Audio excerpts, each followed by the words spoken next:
There was a time, about 20 years ago, when a pretty widespread trend took hold in the world of stereo equipment, which I don't think many people noticed or took advantage of.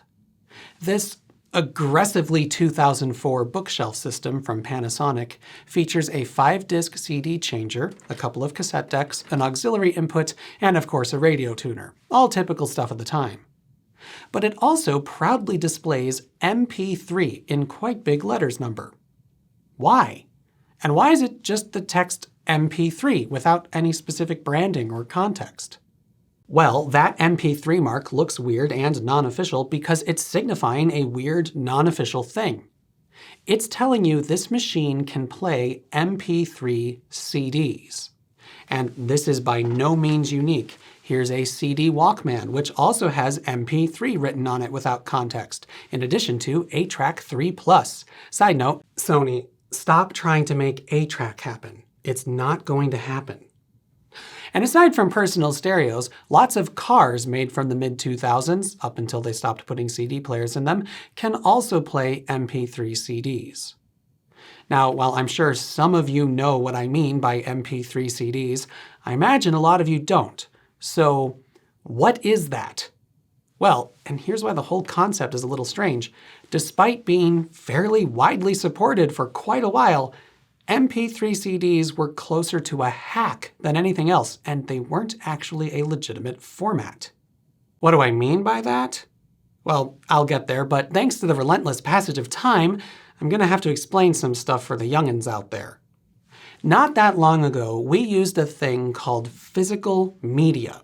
It was wild. When you wanted to play the latest hits, you had to go to a store and buy music on cassette tapes or CDs. And then of course you had to use cassette players or CD players to listen to the music you just bought. It was a trying time. I don't know how we made it. But then came the internet. Suddenly there was a distribution system for music which didn't require going to a store.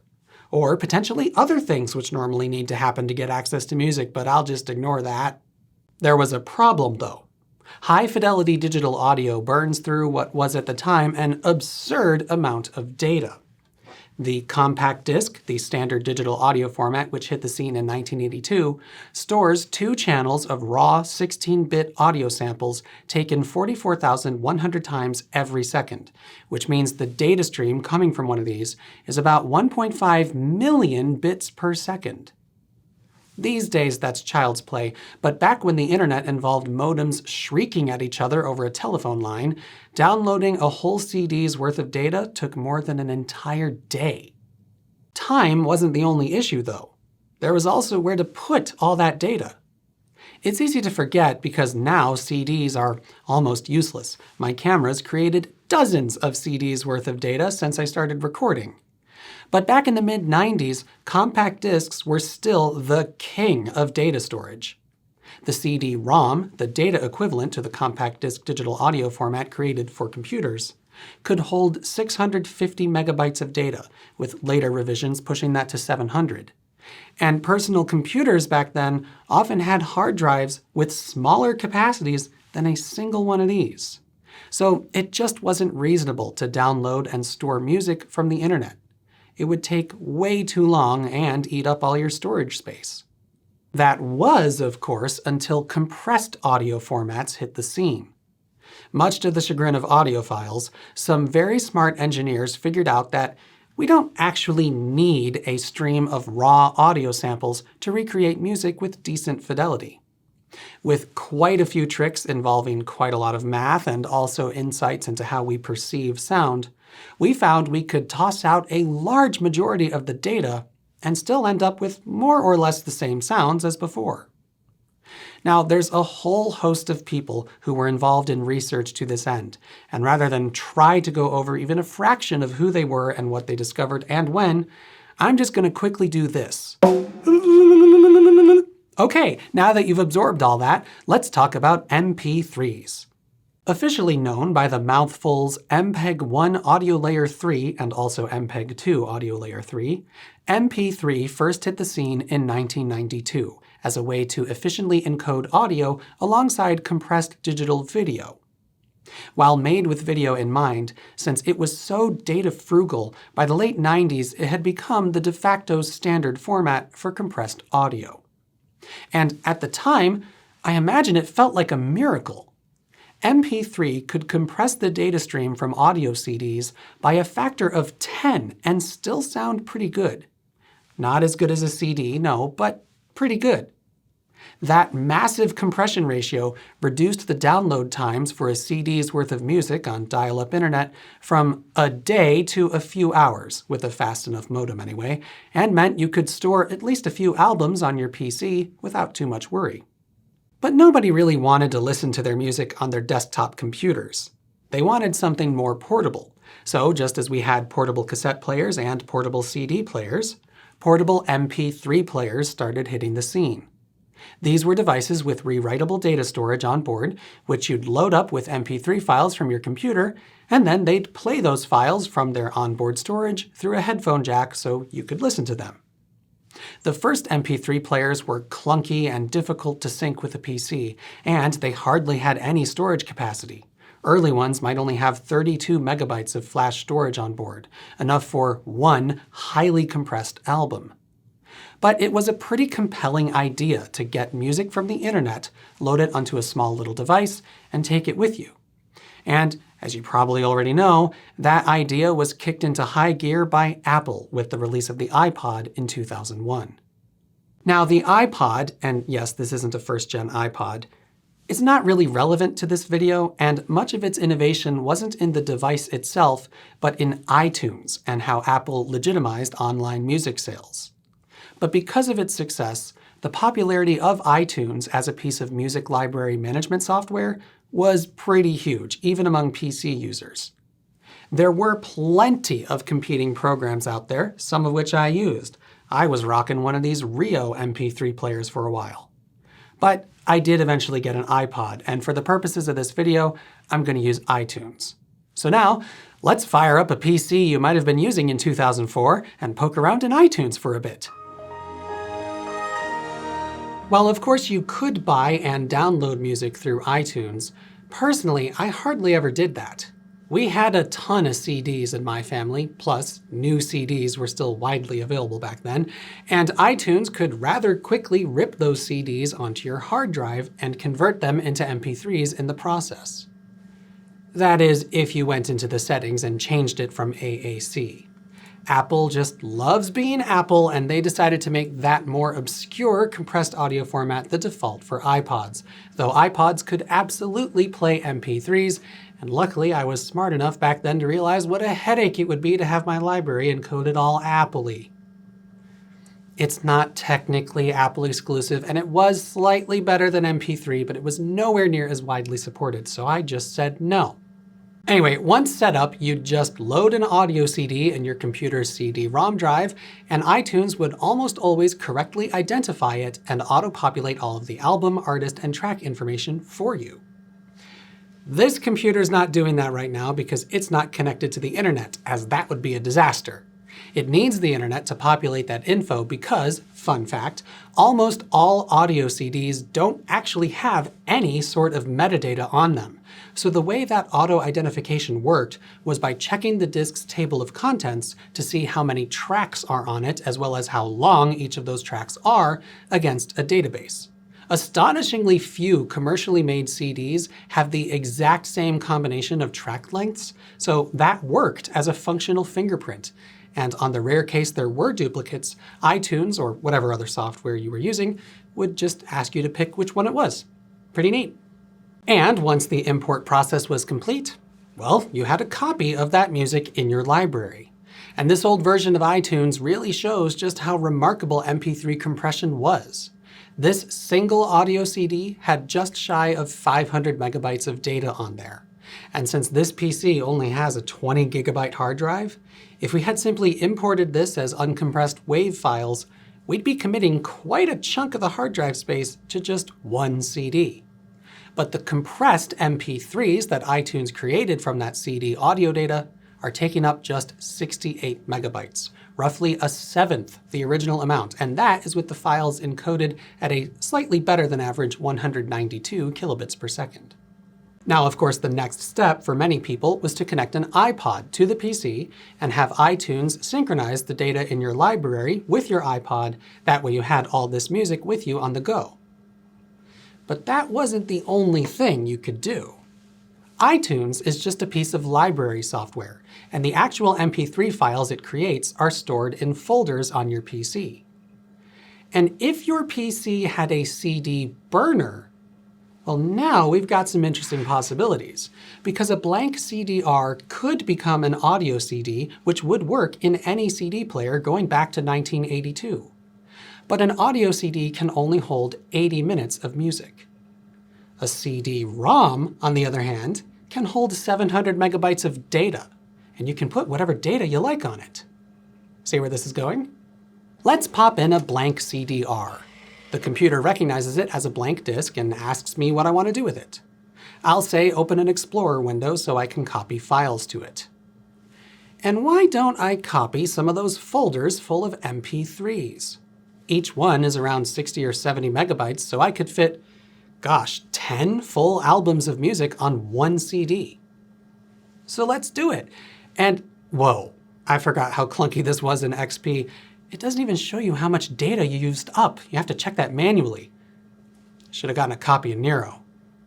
Oh, that's right. These files are full of higher quality MP3s at higher bit rates, so we can't quite fit so many on one disk. But anyway, once I've filled it up, we can burn it to the disk. After the computer generates the disk image, we get this old goodness.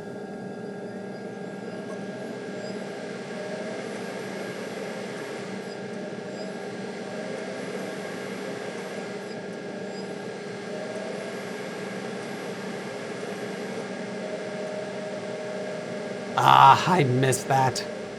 Kind of. Once it's finished burning those files to the disk, we have a CD-ROM. A CD-ROM, which just happens to contain a bunch of folders filled with MP3 files, which means we've just created an MP3 CD. Now, remember how I said this wasn't a legit format? That's because it's not. This is just a CD which we asked the computer to write files to. It was written in A format. The disk follows the Yellow Book standard for CD-ROM, as well as ISO's 9660 and or 13490 for its file system. But the actual files we burned to it could have been anything at all. We could have put photos on here, or text documents, executable programs, even video files. The only reason this is an MP3 CD is that we decided to fill it up with a bunch of MP3 files. Now, if I popped this disk into another computer, it would be able to see those files and copy them off the disk. But if I put this disk into a CD player, it won't work. An ordinary CD player only plays disks that conform to the Red Book standard, which defines the compact disc digital audio format. That's what this logo is. It's a compatibility mark for compact discs, and the digital audio below indicates compatibility with the original audio CD format circa 1982.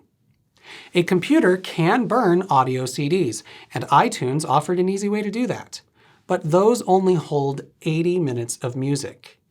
This disk contains much more than that.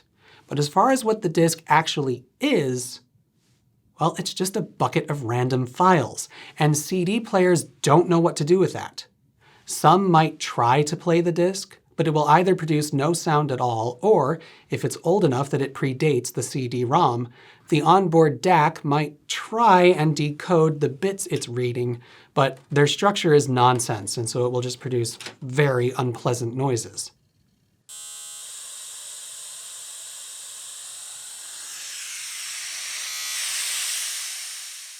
But this stereo system doesn't have an ordinary CD player. Yes, it features the compact disc digital audio compatibility mark, and it will play standard audio CDs just fine. But when we put in the disc we burned with those MP3 files, it can actually read it and see what's on there. It takes a little while, but it understands the file system, shows the folder names on the display, lets me navigate between folders using the remote, though it refers to them as albums, and of course, it can play the music while also displaying the track titles. That means that, in a way, This thing is actually an MP3 player, but rather than use a bit of flash storage or a tiny hard drive, its data storage media is CD-ROM. And unless you're the kind of nerd to read the manual, you might very well not have known it could do that. I had no idea this was a thing despite having this very stereo system in my bedroom until I got my first car. Its stereo also had MP3 inexplicably written on it, which I would have just passed off as it bragging about having an auxiliary input jack. That was a big deal back when cassette adapters were the norm. But it didn't just say MP3, it also said WMA. That stood for Windows Media Audio, another compressed audio format that Microsoft was trying desperately to make happen. And once I realized it must be talking about some ability to play those file formats, I was confused.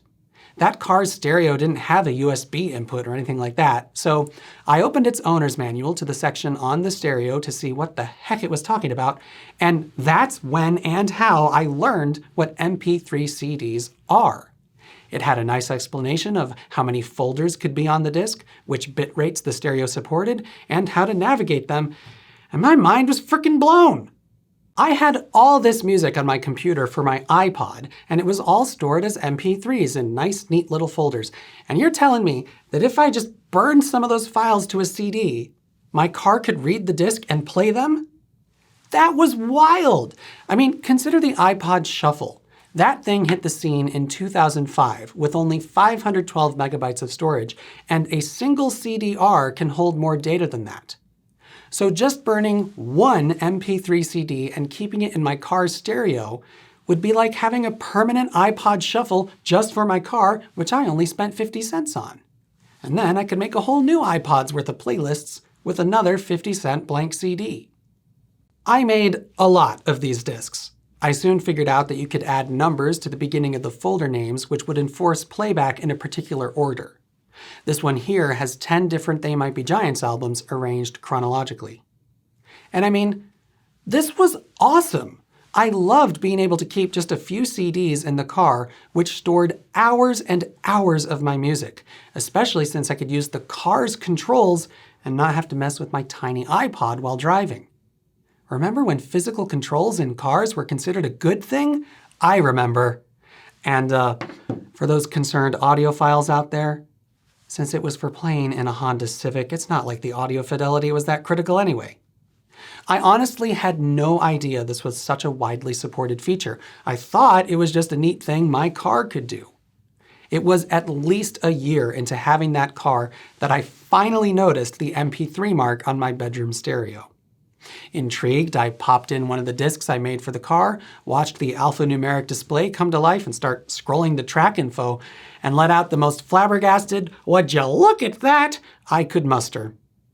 Just the fact that it could do this is impressive enough, but this isn't just a single disc CD player, remember? It's a 5-disc changer.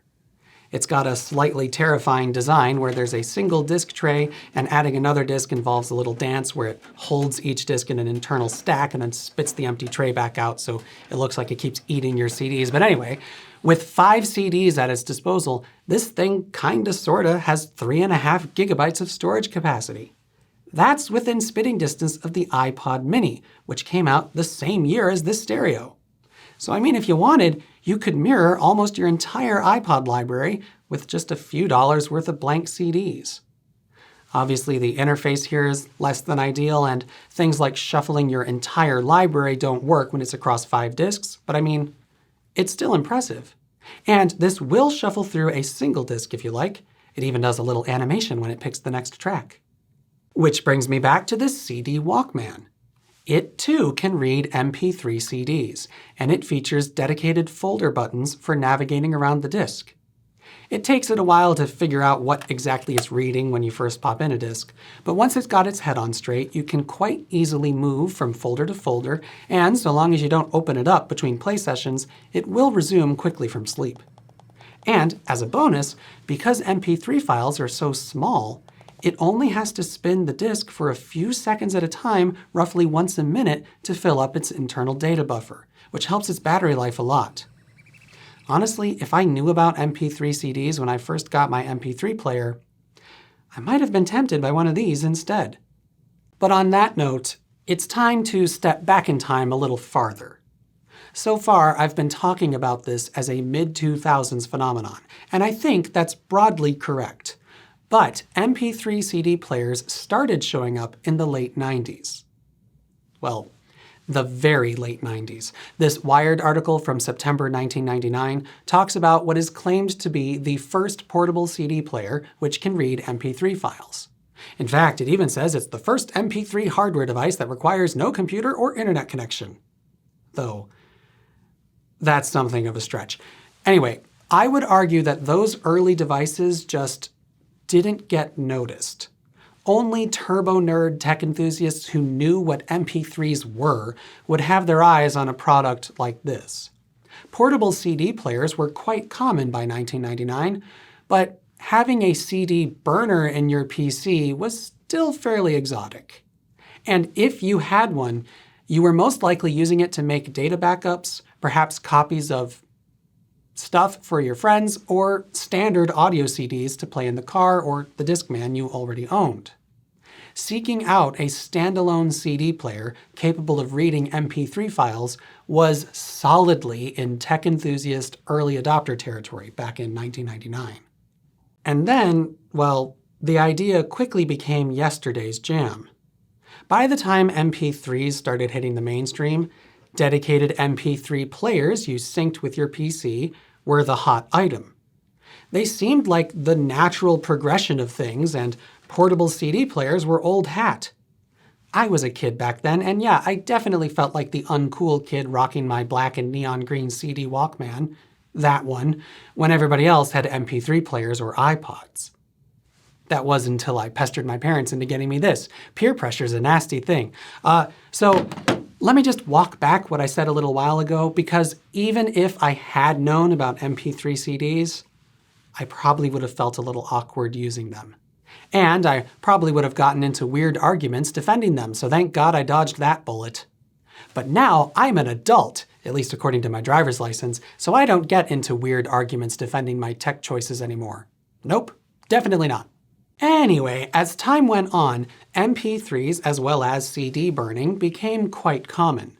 And before long, the chipsets required to decode MP3 files for playback got cheap enough that it was fairly trivial for manufacturers to include that functionality in a CD player. If it's going to play audio CDs, it's going to have all the hardware necessary to read a CD-ROM. So to play MP3 CDs required little more than a few tweaks to the firmware and an extra chip or two. But that added functionality got, as far as I can tell, very little fanfare. So unless you knew to look for it, it largely flew under the radar. My personal theory is that most manufacturers were a little afraid of touting a feature which could make record labels angry, but that's just speculation. And to be honest, I really have no idea how common support for MP3 CD playback actually was in the grand scheme. DVD players were extremely likely to be able to play them. As a rule, they have MP3 decoding hardware since they play MPEG-2 video. So all they needed was some sort of UI to manage navigating the disc. As a matter of fact, if you didn't know this already, DVD players will read all sorts of files. I remember popping in a CD with JPEGs written to it from a vacation, and the DVD player produced an instant slideshow on the TV. Oh, and if you burn a bunch of MP3 files to a blank DVD-R, well then you've made an MP3 DVD. And a fair number of cars have DVD-ROM drives for updating their navigation maps, and some of them will also play back MP3s, so you might be able to make a nearly 5 GB store of music for your car. If you still have an optical drive hanging around. But as far as how common this feature was in plain old stereo systems, it's almost impossible to know. If you go looking for stereo systems on eBay from around this time period or later, you'll find a lot of confusing and conflicting things. Once CD burning had gone mainstream, a lot of manufacturers started putting CD-R/RW compatible marks on their stuff, but that can be misleading. Mainly, that was important for rewritable discs. The signal the laser gets back from a CD-RW is very weak compared to a standard CD or CD-R. So most CD players can't read a CD-RW disc, even if what's on there is standard audio data. If a machine says it's CD-RW compatible, that just means its laser can read those discs without an issue, but it doesn't mean it will play MP3 files. And it took me almost no time at all to find a Sony unit for sale, new in box, which makes no mention of the fact that it can play back MP3 files written to a disc. I had to look in its manual to find out that it could. And that's honestly what I find so weird and fascinating about this whole thing. To the designers and engineers of stereo equipment back then, adding MP3 playback functionality was a pretty big no-brainer if you're going to have a CD drive at your disposal. But as far as I can tell, not a lot of people knew about that functionality. In hindsight, I don't think that's all that surprising. We tend to compartmentalize things in our minds, and CDs and CD players are one thing, MP3s and MP3 players are another, and a CD-ROM full of MP3s is in a weird gray area between them, which doesn't parse as anything useful, unless you wanted to share some MP3 files around. And that's definitely where my brain was until my car forced my curiosity to finally kick in and I read the freaking manual. Now, those of you who burned CDs using iTunes back in the day might remember that MP3 CDs were an option it gave you in the settings. I definitely didn't notice that, or if I did, I didn't know what it was trying to say. However, quite unfortunately, when I tested this function, the disks it created didn't have any folder structure. It would just take the playlist and burn it to the disk in a single folder with each individual song given a number prefix to enforce playback order. So the folder buttons here, as well as on the stereo and in the car, would be completely useless. The data CD option does the same thing. That might have changed in later versions of iTunes.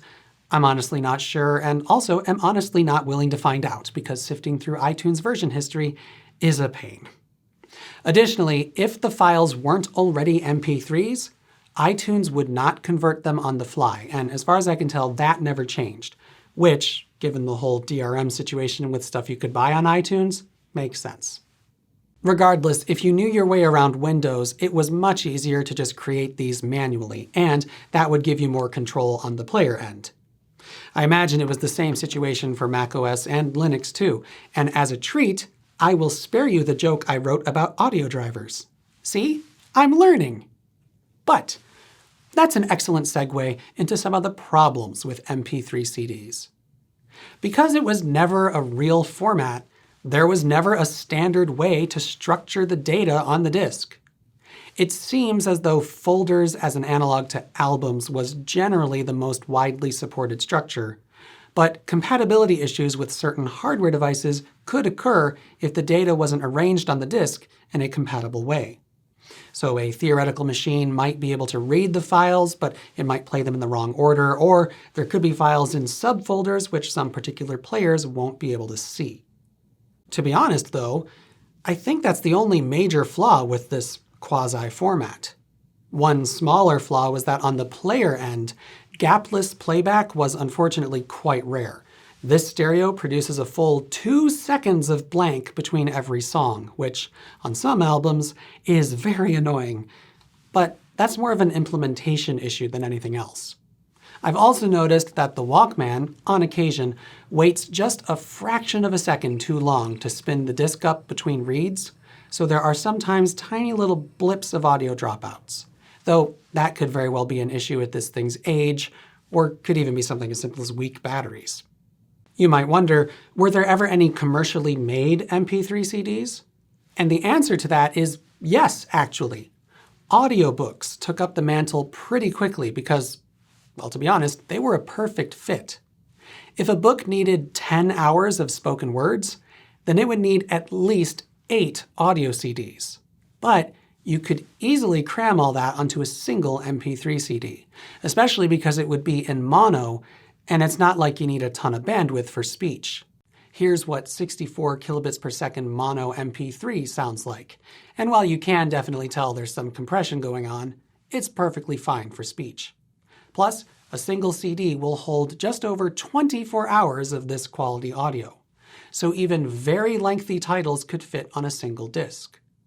While many people would just pop those CDs into their computer and then copy the files onto an MP3 player, if you had a CD player like this or that, it could just play them. And there were also music compilations that were sold from time to time on MP3 CDs. My perusal of eBay suggests that this was much more common in markets outside the US, and also some of them don't seem that legit.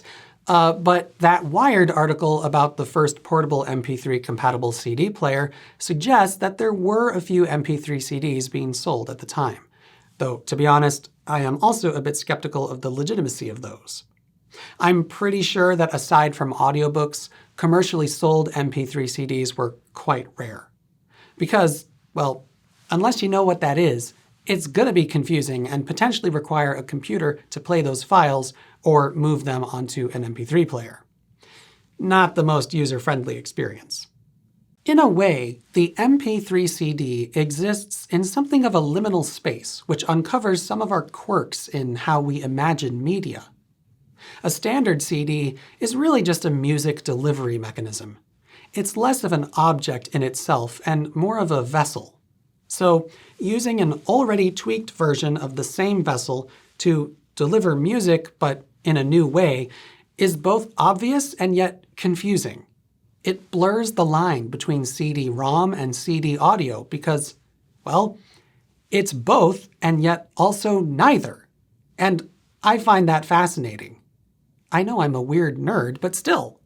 I find myself wondering what the world might have looked like if this idea had gotten more traction. Perhaps those tiny portable CD players meant to play the 8cm mini CDs might have reappeared and come into vogue. The 210 megabytes you can squeeze on one of these little guys would actually be quite useful for MP3s.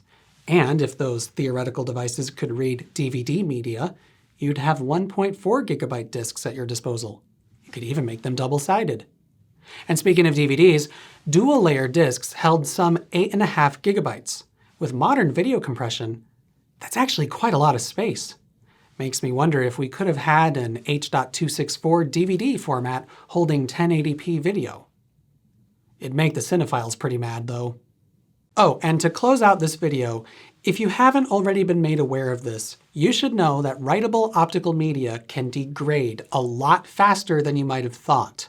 So if you have a bunch of burned discs lying around and any of them are important to you, you should back them up as soon as possible. Some may have already degraded to the point of not being readable. A lot of that depends on the storage conditions, so they might be fine, but they won't last forever. So if you've got a PC with a working optical drive, you might want to set aside some time for a project day. I'm overdue for that myself. Alrighty, well, that's all, folks! Here's a CD Walkman from... what? As a way to efficiently encode, and to realize what a headache it would be to have my library encoded all... encoded. Should probably open iTunes, huh? This is...